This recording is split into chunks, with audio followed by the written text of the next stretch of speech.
বলতে পারি যে আমাদের আশা তো ব্যাপক, আমাদের চাওয়াও অনেক, কিন্তু আশা চাওয়ার মধ্যে খুব সাধারণ মানুষের মধ্যে যেটা চাওয়া সেটা হচ্ছে খুবই স্বাভাবিক যে আমরা সাধারণ মতামত যে শান্তি শৃঙ্খলার সাথে দুবেলা দুমুঠো ভাত পাঁচকে বেঁচে থাকতে চাই।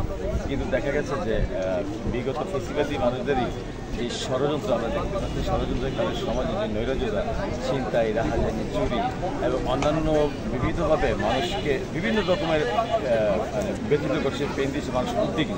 আপনারা দেখেন যে ক্রমান্বয়িত ষড়যন্ত্রগুলি চলে এসছে এই 5 তারিখে এই ধরনের 5 তারিখ 25 বছর পর থেকে আমরা ডাকাত একটা উদ্বিগ্ন শহর বসে, তারপর রিক্সা লীগ, আনসার লীগ, এখন চুরি ছিনতাই বিভিন্নভাবে তারা অর্থ বিনিয়োগ করে।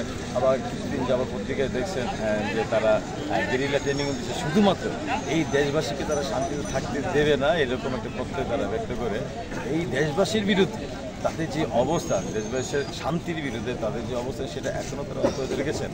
সেই অব্যাহত ধারাটাকে নস্যাৎ করে দিতে সকলকে সেই পূর্বের ভূমিকা যে কোনো মূল্যে, যে কোনো মতানৈক্য থাকতে পারে রাজনীতিতে, বিভিন্ন ধরনের মতবাদ থাকতে পারে, কিন্তু এই একটা বিষয়ে সকলকে যে কোনো মূল্যে এক হওয়া প্রয়োজন। এক্ষেত্রে কোনোভাবেই দ্বিমত করা চলবে না। আমি আশা করব সকলকে ঐক্যবদ্ধ হয়ে পূর্বের ন্যায় আগের সামনের দিকে এগিয়ে যাবে এবং সুন্দর একটা বাংলাদেশ বিনির্মাণে আমরা সকলে সহযোগিতা করে একটা সুন্দর আগামী বাংলাদেশ বিনির্মাণ করতে।